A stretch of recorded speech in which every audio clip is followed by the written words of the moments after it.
Hello guys, இன்னைக்கு video ஆல்ஸ்டர் mushroom ஸ்டூ தான் பண்ண போகிறோம். இது பிரெட்டு, சப்பாத்தி, பரோட்டா, இட்லி, தோசை எல்லாத்துக்குமே பேர் பண்ணி சாப்பிட்லாம்.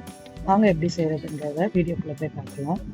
நான் ஒரு பேனில் 2 டேபிள் ஸ்பூன் போல் ஆயில் எடுத்துகிட்டு அதில் 2 ஆனியனை இந்த மாதிரி ஸ்லைஸாக கட் பண்ணி ஆட் பண்ணிக்கிறேன். வெங்காயம் ரொம்ப கோல்டன் ப்ரௌனாக வதங்க தேவையில்லை, நார்மலாக வதங்கி இருந்தால் போதும். இப்போ இதில் நான் ஒரு க்ரீன் சில்லி போல் ஆட் பண்ணிக்கிறேன். 10 முந்திரி பல்லு போல் நடு பொழுந்து ஆட் பண்ணி இதையும் சேர்த்து வதக்கிக்கலாம். வதங்கினதுக்கப்புறம் ஸ்டவ் ஆஃப் பண்ணிடலாம். இப்போ நம்ம ஆயிஸ்டர் மஷ்ரூம் க்ளீன் பண்ணிடலாம். இதுக்கு நான் ஒரு 200 கிராம் ஆஃப் ஆயிஸ்டர் மஷ்ரூம் எடுத்திருக்கேன். இந்த மாதிரி ஸ்டெம்மில் இருக்கிறதெல்லாம் கட் பண்ணி இந்த மாதிரி ஃப்ளார்ஸ் மட்டும் எடுத்துக்கோங்க. இதை இந்த மாதிரி கையாலேயே நம்ம பிச்சா வந்துடும். இந்த மாதிரி கையாலேயே பிச்சு போட்டுக்கோங்க.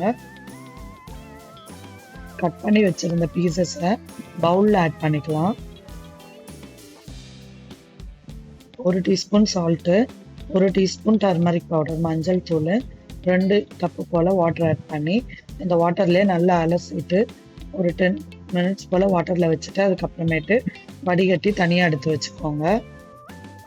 இந்த ப்ராசஸ்லாம் பண்ணுறதுக்குள்ளே நம்ம வதக்கி வச்சுருந்தது நல்லா சூடாகி இருக்கும். இப்போ இதை ஒரு மிக்ஸி கிரைண்டருக்கு மாற்றிட்டு நல்லா கிரைண்ட் பண்ணிக்கோங்க. நல்லா பேஸ்ட் மாதிரி கிரைண்ட் ஆகணும். அது கிரைண்ட் பண்ணி வச்சதுக்கப்புறம் அதே பேனில் கொஞ்சமாக பட்டர் ஆட் பண்ணிவிட்டு நம்ம வாஷ் பண்ணி வச்சுருந்த மஷ்ரூம் ஆட் பண்ணி நல்லா டோஸ்ட் பண்ணிக்கோங்க. லோ ஃப்ளேமில் வச்சுட்டு நல்லா சாட்டே பண்ணிங்கன்னா மஷ்ரூமில் இருக்க வாட்டர்லாம் இறங்கி வரும். அது ஃபுல்லும் மறுபடியும் ரீஅப்சர்வ் பண்ணுற வரை வதக்கிக்கோங்க. வதக்கினதுக்கப்புறம் அதை தனியாக எடுத்து வச்சிடலாம்.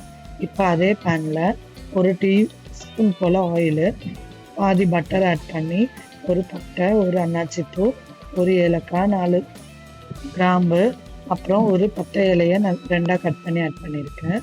கூடவே ஒரு டீஸ்பூன் போல் இஞ்சி பூண்டு விழுது ஆட் பண்ணி நல்லா வதங்கினதுக்கப்புறமா கொஞ்சமாக புதினா ஆட் பண்ணி நம்ம அரைச்சி வச்சுருந்த பேஸ்ட்டையே அதில் அரைச்சி ஊற்றிடலாம். இது ஊற்றுனதுக்கப்புறம் நம்ம வீட்டில் என்னென்ன காய்கறி இருக்கோ அதை ஆட் பண்ணிக்கலாம். அதாவது கேரட்டு, உருளைக்கிழங்கு, பீன்ஸு, இது 3த்தில் ஏதாவது இருந்தால் ஆட் பண்ணிக்கோங்க. நான் இங்கே உருளைக்கிழங்கு மட்டும் ஆட் பண்ணியிருக்கேன். வாட்டரு மிக்சியை வாஷ் பண்ணிவிட்டு அதே வாட்டர் ஆட் பண்ணால் போதும். கொஞ்சமாக சால்ட் போட்டு எடுத்து வச்சுக்கோங்க. மிக்சியை வாஷ் பண்ண கப்பில் 1/2 கப்பு வாட்டர் ஊற்றி அதை ஆட் பண்ணிக்கோங்க. அது கூடவே 2 பச்சை மிளகாவை ஆட் பண்ணி நல்லா வதக்கி விட்டுக்கோங்க. இந்த அளவுக்கு வாட்டரியாக இருக்குன்னு நினச்சி ஃபீல் பண்ண வேணாம். ஒரு 5 மினிட்ஸ் போல் லிட் போட்டு க்ளோஸ் பண்ணி வச்சு குக் பண்ணிங்கன்னா நல்ல திக் கன்சிஸ்டன்சிக்கு வந்துடும். க்ரீமியாக இருக்கும் பார்க்குறதுக்கு. இதில் இப்போது ஒரு 1/2 டீஸ்பூன் போல் கரம் மசாலா, 1/2 டீஸ்பூன் பெப்பர் பொடியும் ஆட் பண்ணிக்கிறேன். நல்லா கலந்து விட்டுக்கோங்க.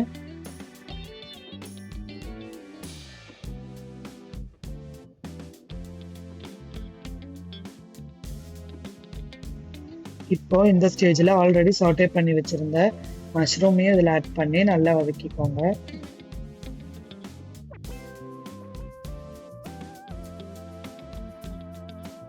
மஷ்ரூம் ஆட் பண்ணி ஒரு 5 மினிட்ஸ் போல் லிட் போட்டு க்ளோஸ் பண்ணி குக் பண்ணிக்கோங்க. அவ்வளோதான். இப்போ இதில் ஒரு டேபிள் ஸ்பூன் போல் ஃப்ரெஷ் க்ரீமே ஆட் பண்ணியிருக்கேன் நான். இது ஆப்ஷனல் தான். ஆல்ரெடி நம்ம முந்திரி பேஸ்ட் அரைச்சி ஊற்றிருக்கோம். அது நல்லா ரிச்சாக க்ரீமியாக இருக்கும். இது இருந்தால் மட்டும் நீங்கள் ஆட் பண்ணால் போதும். மஷ்ரூம் நல்லா வெந்து வந்திருக்கு.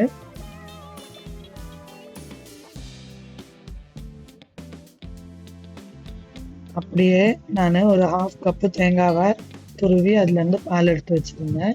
அந்த பாலையும் ஆட் பண்ணி விட்டுக்கோங்க. ஆட் பண்ணதுக்கப்புறம் கொத்தமல்லி இலையை தூவி கொதி விடுறதுக்கு முன்னாடியே ஸ்டவ் ஆஃப் பண்ணிடலாம். இல்லைன்னா தெரியாக பிரிஞ்சிடும்.